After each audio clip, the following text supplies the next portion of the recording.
Hello everyone, welcome to 10 minutes a day series video. And आज हम अपना further topic करने वाले हैं, चैप्टर नंबर 14, एस्टिमेटिंग इनपुट्स। अब हमने देखा था कि अगर आपको डिस्काउंटेड कैश फ्लो वैल्यूएशन करनी है तो उसमें सबसे इंपॉर्टेंट एस्पेक्ट्स जो हमें चाहिए चीज़ें वो हमारी एस्टिमेटिंग इनपुट्स होती है। जैसे हमें कैश फ्लो की रिक्वायरमेंट है, फिर उस कैश फ्लो के थ्रू जब हम उसको उस पर एक रेट लगाना पड़ेगा जिससे हम कैपिटलाइज करेंगे एंड उसकी प्रेजेंट वैल्यू कैलकुलेट करेंगे, विच मीन्स हमारा सेकंड एस्टिमेटिंग इनपुट है, एक डिस्काउंटिंग रेट हमें चाहिए। थर्ड, हमें पता है कि जो कैश फ्लोज है वो हम प्रेडिक्शन कर रहे हैं, तो ऑब्वियसली कैश फ्लोज ग्रो भी कर सकते हैं, तो एक ग्रोथ रेट भी हमें कंसिडर करना है एंड साथ ही साथ उस ग्रोथ का एक पैटर्न भी हो सकता है, विच मीन्स कि अब हम डीपली स्टडी करने वाले हैं इन एस्टिमेटिंग इनपुट्स को। तो हमारा सबसे पहला इनपुट क्या है कि हमें एक्सपेक्टेड कैश फ्लोज। अब कैश फ्लोज हमने डिस्कस किया था कि हम यहाँ पर क्या कर रहे हैं, अगर एक इन्वेस्टमेंट कर रहे हैं किसी प्रोजेक्ट के ऊपर, एक एसेट के ऊपर, तो हमें वहाँ से क्या मिलेगा, कुछ रिटर्न मिलेगा एंड उस रिटर्न को हम क्या बोलेंगे कि वो हमारे बिजनेस के कैश फ्लोज होने वाले हैं, उस प्रोजेक्ट के कैश फ्लोज होने वाले हैं। एंड जब हम यहाँ पर क्या कर रहे हैं, हमें फ्यूचर के लिए हम एक्सपेक्टेशन बना रहे हैं कि फ्यूचर में हमें क्या कैश फ्लोज आ सकते हैं इस प्रोजेक्ट से, इस एसेट से, एंड फिर हम क्या करेंगे, उस पर एक डिस्काउंटिंग रेट लगाएंगे एंड उसकी प्रेजेंट वैल्यू को कैलकुलेट करेंगे।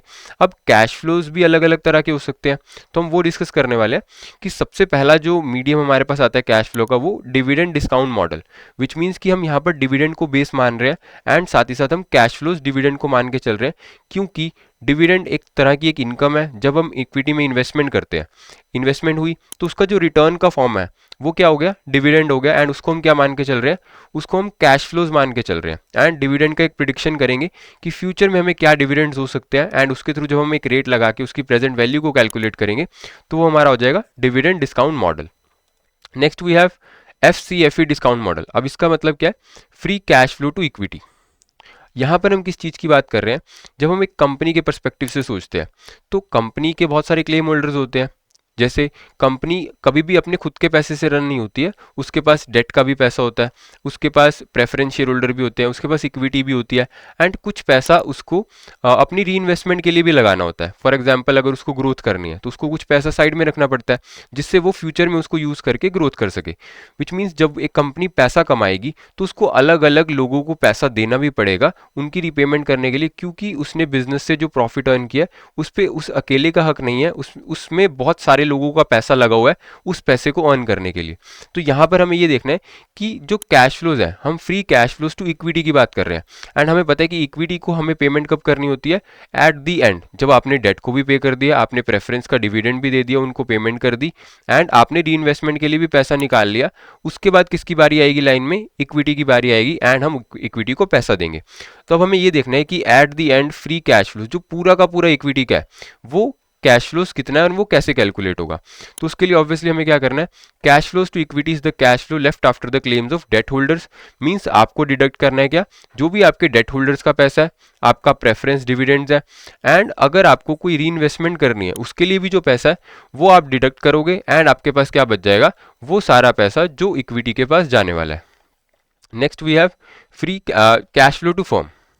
अब अगर जैसे हमने इक्विटी की बात करी तो हमें पता है कि फर्म का पैसा कौन सा होगा जिसमें ना तो अभी तक आपने डेट को पे किया है, ना ही आपने इक्विटी को पे किया है, ना ही आपने प्रेफरेंस का डिविडेंड पे किया, ना ही आपने कोई री इन्वेस्टमेंट के लिए पैसा निकाला है। विच मीन्स कि अभी कंपनी ने अपना कोई भी क्लेम होल्डर को पैसा नहीं दिया है, वो पैसा पूरी फर्म का है, जितने भी उसके क्लेम होल्डर हैं अभी तक किसी को पेमेंट नहीं की है। मीन्स हमें क्या कैलकुलेट करना है, total cash flow of the claim holders, जिनको हम बोलेंगे cash flow to the firm. And इसकी एक टेक्निक क्या हो सकती है, दो टेक्निक्स हम बेसिकली इसमें देखने वाले हैं।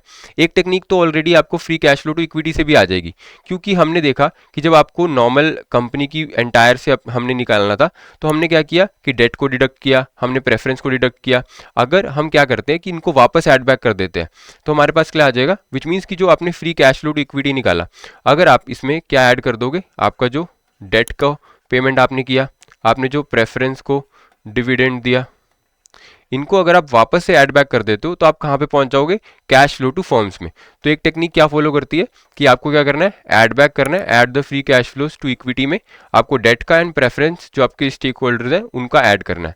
नेक्स्ट क्या हो सकता है कि हमने अब डिडक्ट नहीं किया, बट ऑब्वियसली जब हम पहले नॉर्मली इनकम निकालते हैं तो क्या करते हैं, हमारे पास कंपनी की कुछ सेल्स होती है, हम उसमें से वेरिएबल कॉस्ट डिडक्ट करते हैं, फिर हम फिक्स कॉस्ट डिडक्ट करते हैं एंड देन हमारे पास क्या आ जाता है, earning before interest and tax. And इसमें से हम इंटरेस्ट की पेमेंट करते हैं जो हमारे डेट होल्डर्स हैं, साथ ही साथ गवर्नमेंट को हमें टैक्स भी पे करना होता है। तो उसके बाद जो भी पैसा हमारे पास बच जाएगा वो हमारा फर्म का पैसा हो जाएगा। तो नेक्स्ट मेथड क्या है, estimating the cash flows prior to the payments on debt. अभी हम उसमें डिडक्ट करे ही नहीं है। यहाँ पर तो हमने क्या किया था फर्स्ट केस के अंदर कि हम ऑलरेडी डिडक्ट कर चुके हैं, हम इक्विटी पे पहुंच चुके हैं, तो अगर हमें वापस आना है तो ऑब्वियसली ऐड बैक करना पड़ेगा। बट अगर हमने डिडक्ट किया ही नहीं है तो हमारे पास क्या ऑप्शन है, हमारे पास क्या आ जाएगी, आफ्टर टैक्स ऑपरेटिंग इनकम, जो हमने यहाँ पे देखा कि जैसे ही आप इसमें से टैक्स माइनस कर दोगे एंड इंटरेस्ट माइनस कर दोगे, आपके पास आफ्टर टैक्स ऑपरेटिंग इनकम आ जाएगी। एंड देन आपको क्या करना है, आपको उसमें से नेट इन्वेस्टमेंट, अब एक कंपनी अपने ड्यूरिंग द ईयर कुछ इन्वेस्टमेंट्स करती है, अपने एसेट्स के ऊपर हो सकते हैं, बहुत सारी अलग अलग चीज़ें हो सकती है, उसकी कुछ कॉस्ट हो सकती है, तो जो भी इन्वेस्टमेंट्स वो कर रही है वो उसको उस प्रॉफिट में से, उस इनकम में से डिडक्ट करना है। एंड आपको क्या मिल जाएगा, आपका this gives us an estimated of cash flows, जो आपके कैश फ्लोज टू फर्म है। एंड ये जो पैसा है वो पूरी फर्म का है, मीन्स सभी क्लेम होल्डर्स का ये पैसा है, पूरी फर्म का पैसा है। तो यहाँ से हमने क्या कैलकुलेट किया, हमारा free cash flow to firm. तो बहुत ही सिंपल कंसेप्ट है, हमें अगर डिविडेंड को बेस मानना है तो हम डिविडेंड की एक्सपेक्टेशन करेंगे। Free cash flow to equity अगर हम ले रहे हैं तो हमें क्या करना है, जो पैसा सिर्फ और सिर्फ इक्विटी का है उसको कंसीडर करना है।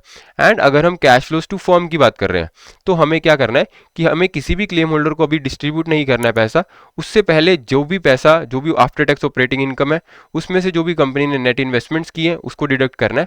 एंड हम कहाँ पहुंच जाएंगे, हमारे free cash flow to firm के ऊपर। नेक्स्ट एक एमसीक्यू डिस्कस कर लेते हैं, what is the concept of free cash flow to equity. क्या cash flows generated before paying debt holders and investment in the firm को हम free cash flow to equity कहते हैं। Cash flows left after meeting debt holders, paying preference dividend and reinvestment in the firm. Total revenue of the firm after tax deduction and operational cost, या फिर the firms earning before interest and tax. तो इसका answer आप comment box में बता सकते हो। And I hope कि वीडियो से आपको ऑल दो क्लैरिटी हो गई होगी कि हमारा इसका क्या आंसर होने वाला है। तो thank you so much. And आपको अगर वीडियो अच्छी लगी तो आप सब्सक्राइब कर सकते हो एंड लाइक कर सकते हो वीडियो को, एंड आप शेयर भी कर सकते हो इस वीडियो को। Thank you so much.